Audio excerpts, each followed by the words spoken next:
万相森罗这个题材，上次讲的时候还是雅犬啊，没记错的话，24年初也有小2年的时间了，好久。前 JPT 对于这种日风日甲出过很多写实的系列，当然万相森罗也没有落下啊，还是公布了一款女人作为新品。乐子是小熊二大，各位老品大家好，欢迎收看这期模玩排齐。今天我们就带来女忍者夜蛾，算是一个先行的分享啊。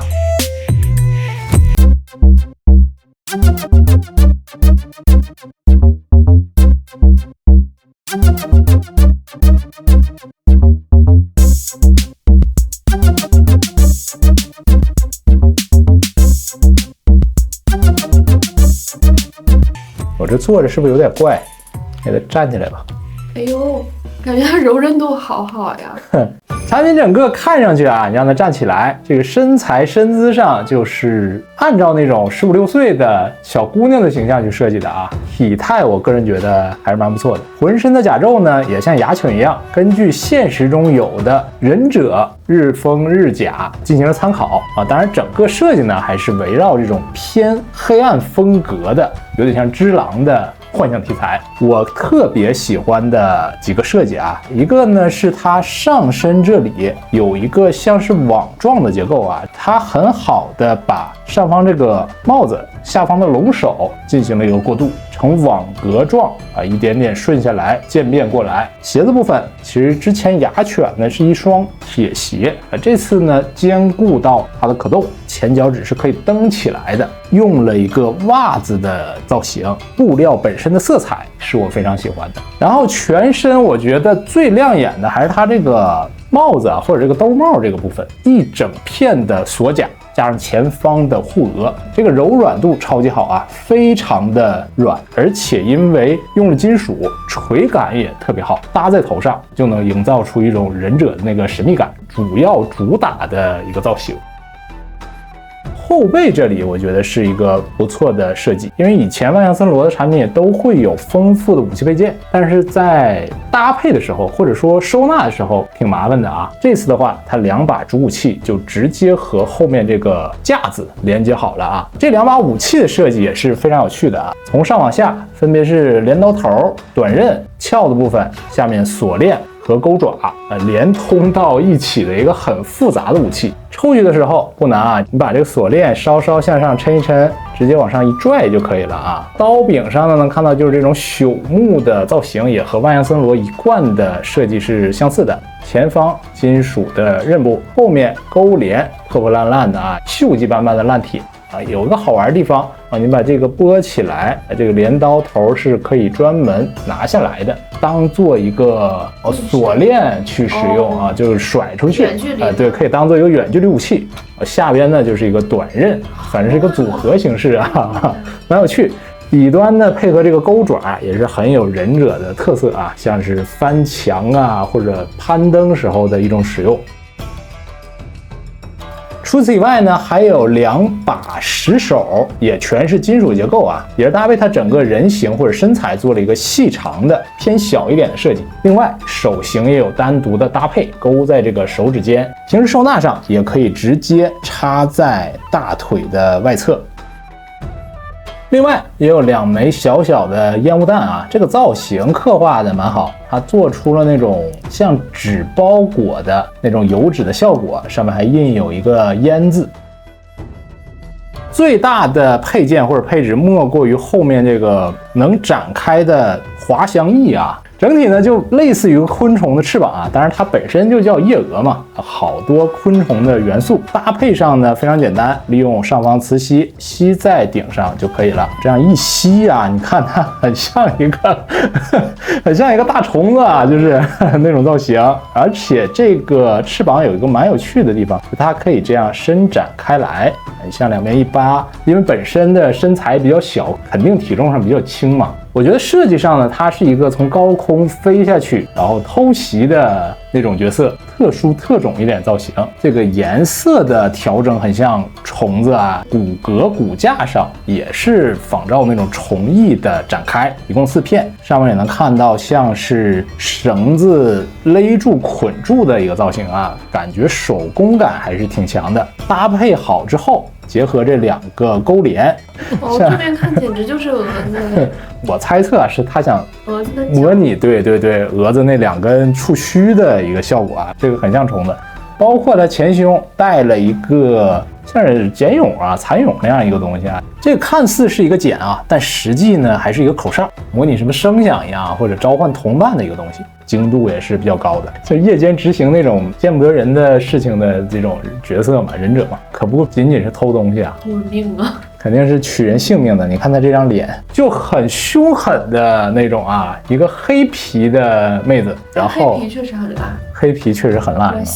关西黑皮辣妹刻板印象是的。面容上啊，你谈不上她是一个很漂亮的那种造型吧，那种姑娘，但是五官上，万象森罗这个题材中那是相当优秀了，对，相当优秀了，非常端正了，已经很难得。表情的刻画上呢，有一种麻木的样子啊，你看她似笑非笑，皮笑肉不笑的，配合上面部的这身血迹的涂装，瞪大的这个眼睛，眼眶四周。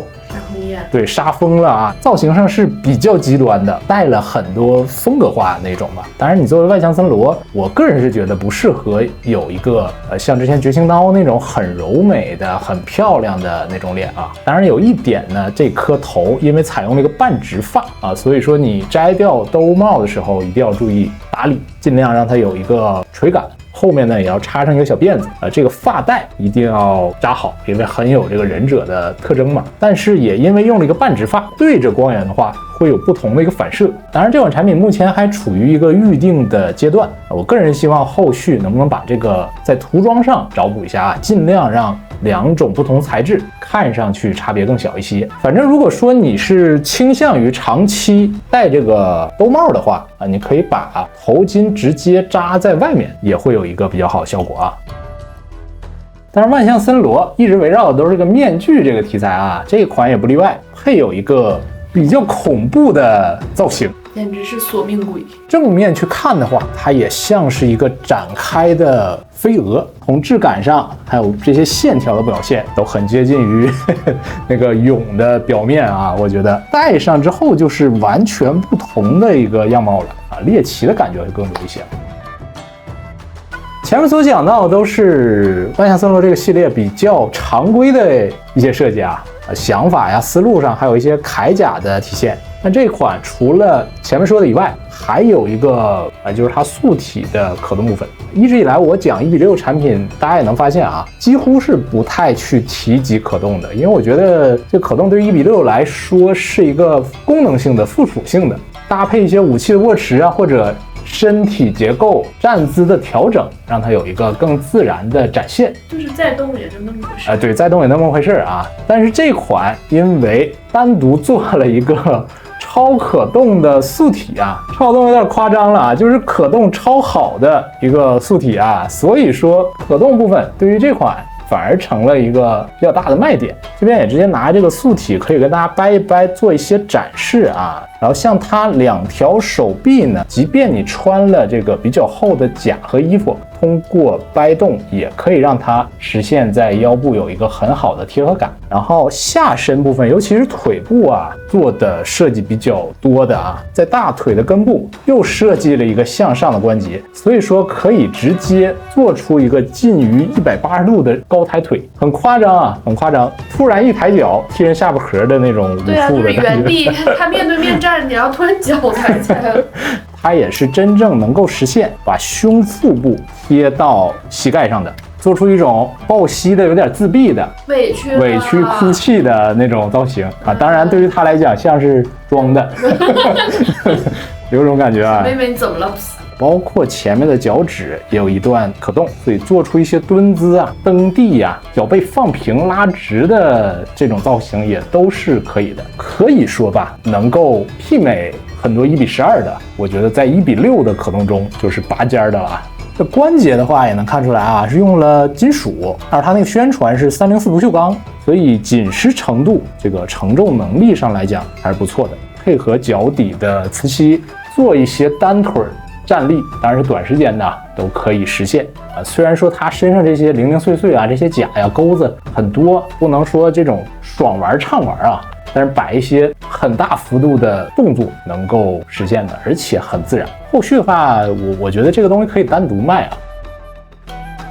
一个简单体验啊，我觉得夜蛾这款产品相较于之前万象森罗那几款啊，提升是个人觉得很明显啊，就从设计的角度上更加成熟了。它考虑的更多，比如说刚才讲到的这个可动，最早的万象森罗那几款啊，相比而言的话，可能就是个半可动啊，而且很多1:6都无法达到这样一个灵活的自然的可动。无论你做大动作的时候，还是做一些平常的站姿，都会体现的比较自然。还有像武器搭配收纳上，包括一些连接组合上，还是比较简单简便的，玩的体验上还是不错的。反正整体呢也是属于不用特别多下功夫那种啊，当然还是头发啊要打理。反正这个系列每一款都会有一个单独的元素啊，和牙犬那个联系，我觉得在设定上是比较密切的，都是忍者。服装的造型上、颜色上也更加搭调，像是一个搭档组合的感觉啊！喜闻乐见的老大爷带小姑娘的这种设计啊，而且你有它那个鸟居那个地台的话，也可以搭在一起啊。我觉得上面这个檐儿就是为这个夜蛾所设计的，更像是一个场景化的雕像了啊，挺漂亮的。最后的话，因为这个产品还在预定阶段嘛，希望未来大货能保持这个精度和涂装效果、素体的稳定性啊，这些不同的造型的展示啊，是这款产品比较关键和重要的。也期待万象森罗后续的其他个角色，蛮有趣的，而且整体做到现在故事感还是比较强的。不知道后续有没有一些对于背景的补充了。然后呢，这一期呢先分享到这里了，喜欢的朋友们记得一键3连，我们下期再见，拜拜。